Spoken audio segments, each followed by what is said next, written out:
मित्रगण, दर्शकों, प्रणाम। आशा करती हूँ आप सब खुश होंगे, खुशहाल होंगे।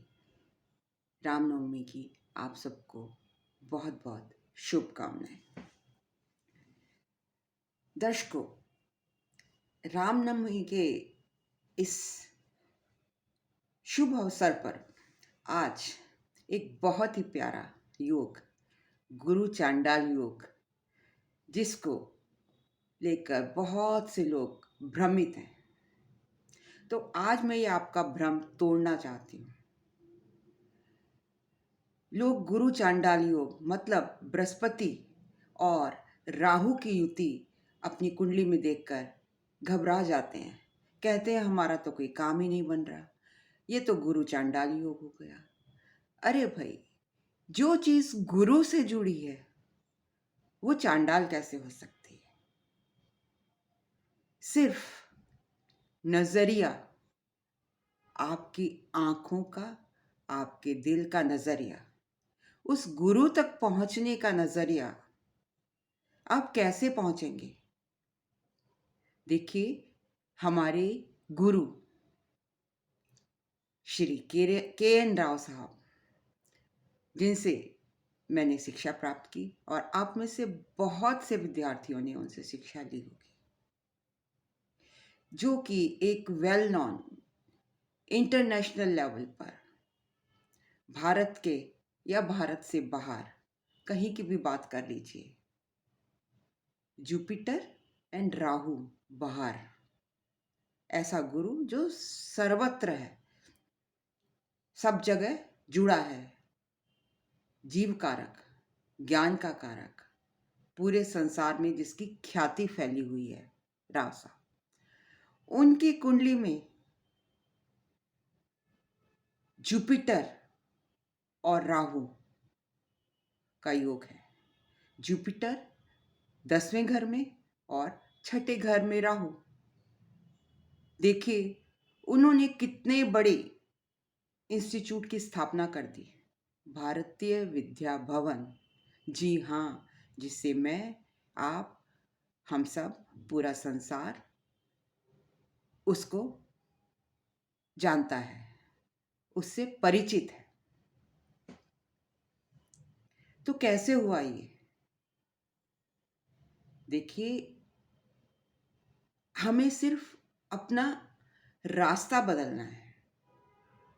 गुरु को पाने के कई रास्ते हैं। जुपिटर क्या है? ज्ञान का कारक है, धर्म का कारक है। और राहु क्या है? राहु एक विदेशी ग्रह है, ऑब्सेसिव ग्रह है, एक्सप्रेशन का ग्रह है, मेटेरियलिस्टिक वर्ड का ग्रह है। और जुपिटर स्पिरिचुअलिज्म, दोनों का योग जब कुंडली में होता है तो बेइम्तिहां सक्सेस देता है। किस फील्ड में? मेटेरियलिस्टिक वर्ड में भी और ज्ञान के वर्ड में भी। जितना भी ज्ञान हमारे पास है, उसमें से कितनी सारी किताबें, कितने सारे ग्रंथ राव साहब द्वारा लिखे गए।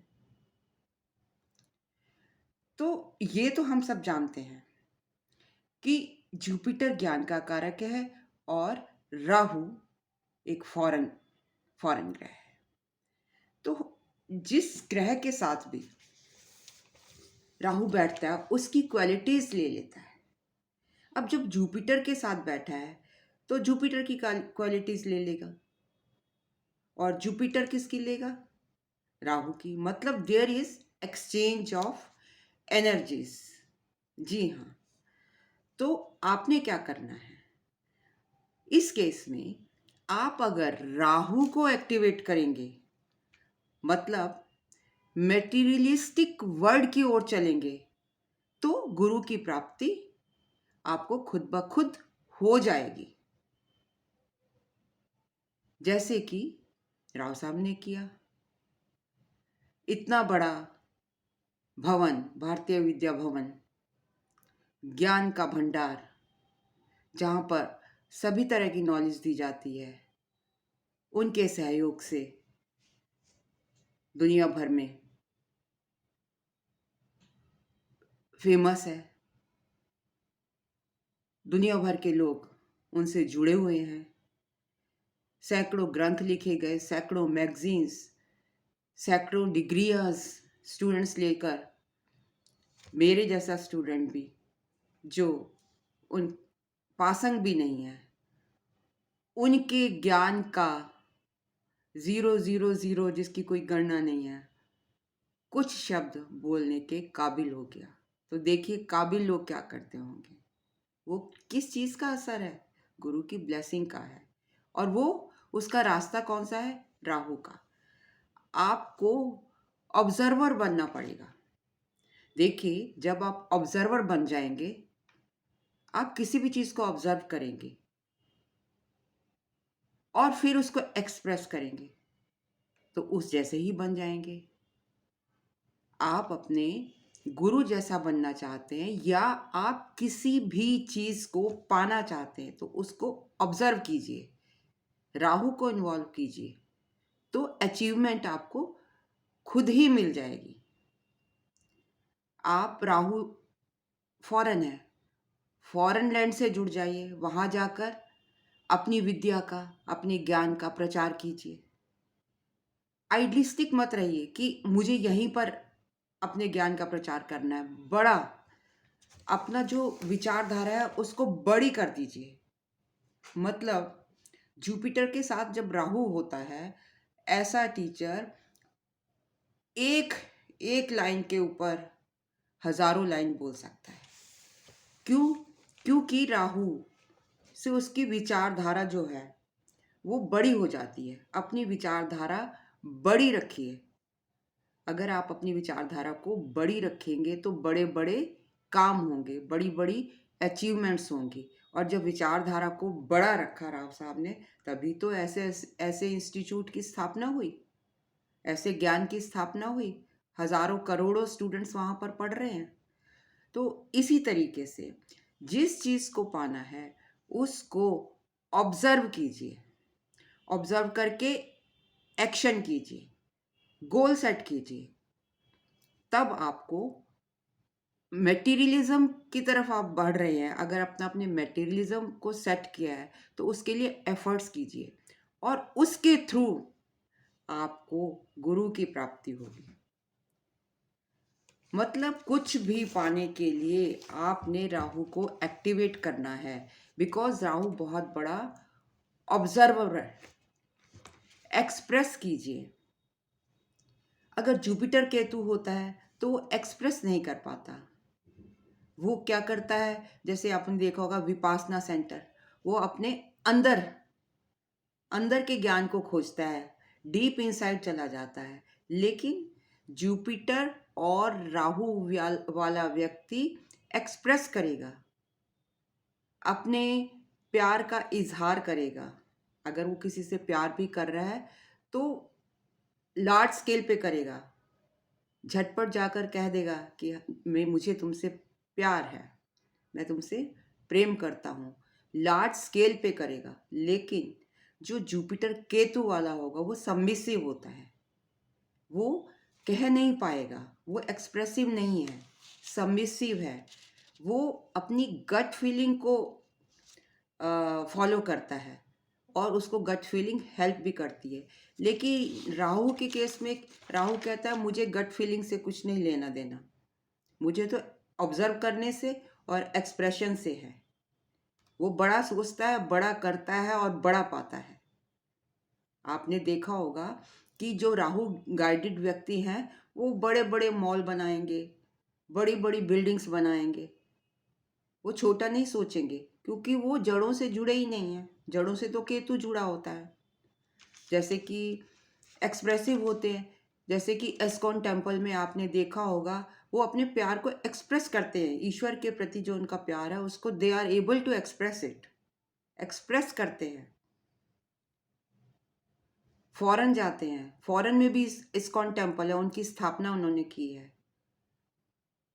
तो उन्होंने धर्म को पाया। मैं ये नहीं कह रही कि आप अपने धर्म को छोड़ दीजिए, धर्म को मत छोड़िए, लेकिन देखिए यहाँ धर्म और उसका विरोधी राहु दोनों साथ साथ चल रहे हैं, लेकिन पा सब कुछ रहे हैं।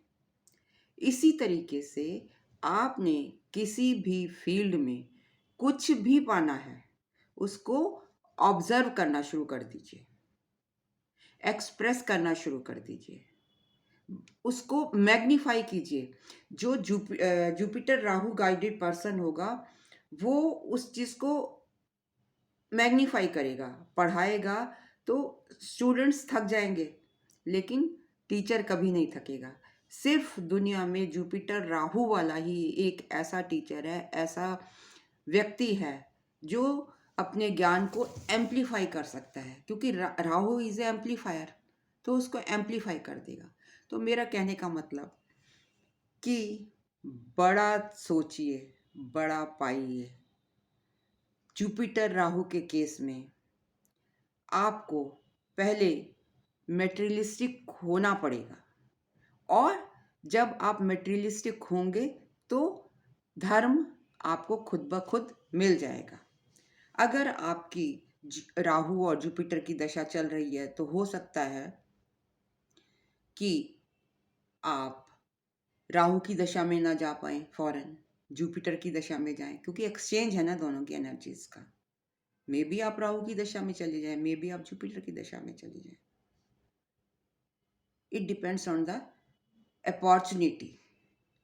तो डेस्टिनी आप पर डिपेंड करती है कि आपकी थिंकिंग कैसी है, आपके विचार कैसे हैं।